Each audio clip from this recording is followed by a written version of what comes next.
What is up, boys and girls and babies? Welcome back to Sports Gambling Daily.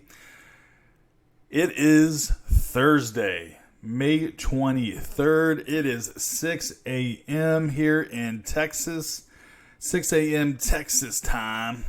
Hey, I appreciate you guys spending a little bit of your day here with me. My name is Jared, and pretty much what we try to do here is post daily sports betting content where I give you my breakdowns, my plays, my thoughts on certain matchups that all derive from my systems.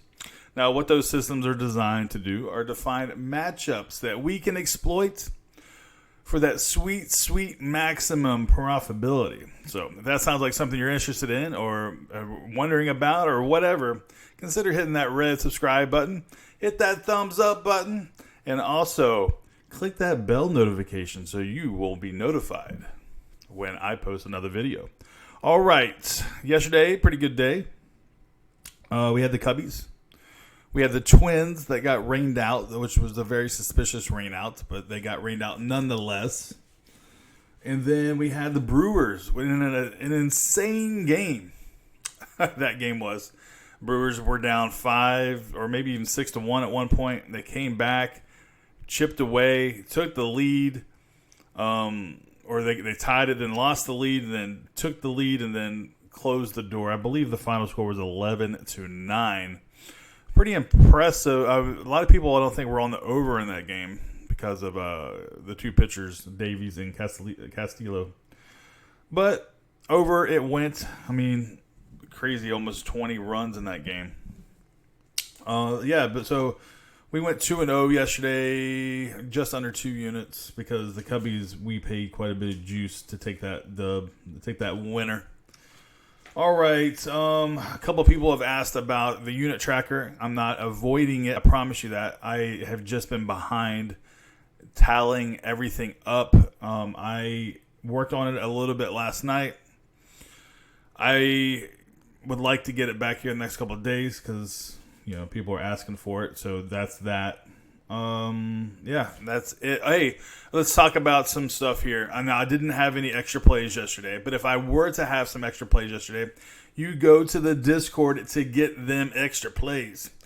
This is what the Discord looks like. It's a group of almost 700 members of like-minded individuals such as yourself. It's free to join.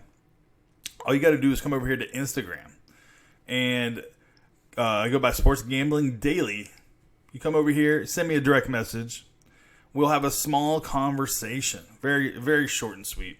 And then I will send you the link to this incredible website or incredible social media. And the Discord is amazing. So you can find all my previous records dating back to 2005. Also, you can find all of the other handicappers that are in there. There's amazing information in the Discord. People are sharing picks, plays, parlays. Some people are like red freaking hot in there. We do baseball. We do basketball. We do NHL. They even do handball. Some of the members in there do handball. Some people do rugby. I mean, tennis. Come check it out. You're missing out if you don't. If anything, it's just really, really good entertainment. And especially during game time, man, it is so much fun to hang out and just, if you feel like you're in a freaking virtual sports bar, it's awesome. Okay. Oh, and there also is a section in there where you can actually jump on a mic, and talk almost like you're on the phone with these people. And next thing you know, we have like 8 or 10 people in there talking, and it's like we literally are at a sports bar at that point. Anyway, it's fun. Go check it out. All right, let's get into the picks. We are 4 minutes into the video. I have 2 plays for you guys. Now, there's a couple games that I haven't capped yet, that there's no official lines, but I have a couple leans as well, but I have 2 legitimate plays that I like. So let's talk about that. First up, we got the Marlins. Man, in the NBA, we got the Golden State Warriors, which is a dynasty. Major League Baseball, we got the Marlins. 5 in a row. It's time to break them up. I mean, they were just winning way too much. It's not fair. It's not fair to the rest of the league. All right, we got the Marlins taking on the Tigers. 1:10 Eastern Time. First pitch, Comerica Park, Detroit, Michigan. We got Trevor Richards taking on Matthew Boyd. Now, it took 9 starts for Richards to get his first win of the season, and now he seeks his first away win. He's 0-2 with a 5.40 ERA in 3 starts. Now, hitters are only hitting 1.81 off of Richards' changeup, which is by far his best pitch. It's a pitch on which he has a 34.6 swinging miss percentage. Now, Matthew Boyd, this guy, he was straight fire to start the season. Absolutely stellar opening month. But he's recently given away to definitely some recent struggles, thanks in large part to the home run. Now, after holding opponents to 2 home runs in his first 44 and a third innings over his first 7 starts, he has now allowed 5 home runs in his last 3 outings. So definitely a regression. He was obviously performing above expectation. All right, now let's get into what we're leaning on here. We have the over. This is where I'm looking at, guys. Over is 6-1 in Richards' last 6 interleague starts. I like that. Over is 6-2-1 in the Tigers' last 9 interleague games versus a team with a losing record, and we all know the Marlins have a losing record. I think they only have 15 wins on the year, so that's pretty trash. Over is 5-0-1 in the last 6 meetings between these two clubs. And now let's look at the umpire here. The over is 18-7-1 in Rayburn's last 26 games behind home plate. Now, another thing I have here is Richards. His last three outings, his team, the Marlins, last 3 outings have averaged right around 9 runs a game. 10 runs a game. And then Detroit, in the last 3 games that Boyd has pitched, they have averaged right around 9 runs a game, which I think is pretty good for us here because I like this game to go over 8.5. I capped the game at 10, so that gives us a 1.5 cushion from where I'm capping it at. And you're giving me plus money. I think we can't pass this up. Tigers versus Marlins over 8.5 plus 102 at the 5 dimes. 100 to win. 102. All right. Next up, we got a good matchup here, fellas and ladies.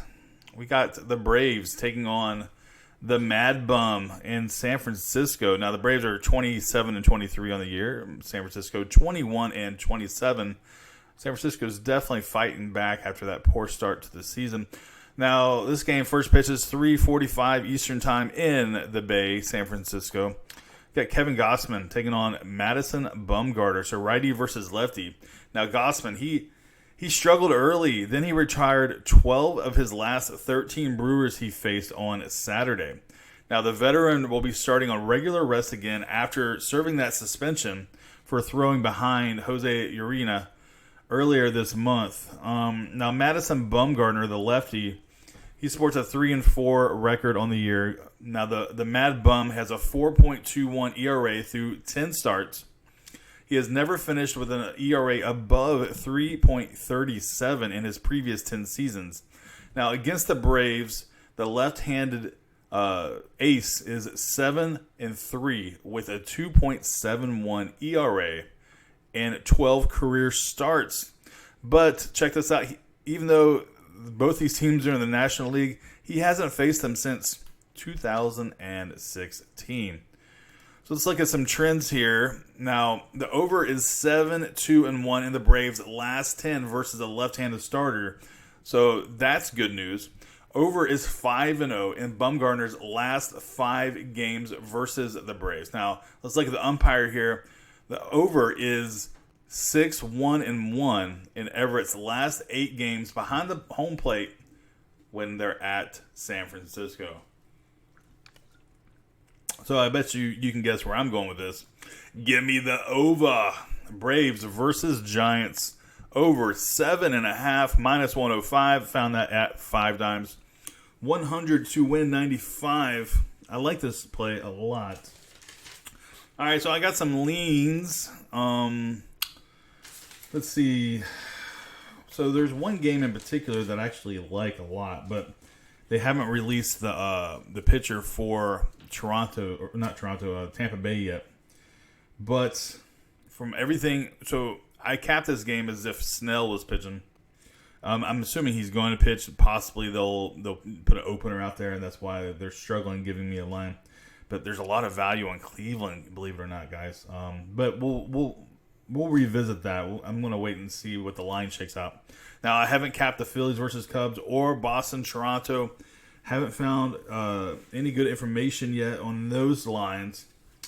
Let's see here. Now, I do see that there is... I like the Nats, but there's... I think it's awful value. So, they're getting... at the time of this video, minus 161 on the money line. But, like, I had them nowhere close to that. So, if anything, I kind of felt like the Nats were closer to a dog in this game. So, and that's weird considering Strasburg. Let's see here. Didn't have a lean there. Didn't. Yeah. Oh, I have a lean on, and this might turn into a play later. I'm going to look at it. I'm probably going to look at the money line movements and such, but I lean the over in the White Sox-Houston game. I think there's some value there. The one thing that I kind of worry about that is, even though the White Sox had won yesterday, overall they've been a pretty poor hitting team. And the last time Lucas Giolito went out there, or actually the last 3 games, average Giolito wins out there, the for and against on the White Sox was only 4. But I guess where the value would be on the Astros, hoping that they could get to Giolito and get them into that bullpen. That could be where the over is valuable. All right, well, that'll do it for today's show. Thank you so much for watching. Now, if I do have any additional plays, which I probably will, you can come find me on the Discord. The link is over at Instagram. Or you can send me an email at theshowonyt@gmail.com. So it's theshowonyt@gmail.com. All right, I enjoy talking to each and every one of you guys. Come check it out. Come find me. And good luck to you. Good luck to me. Good luck to all of us. And I'll see you guys tomorrow. Peace.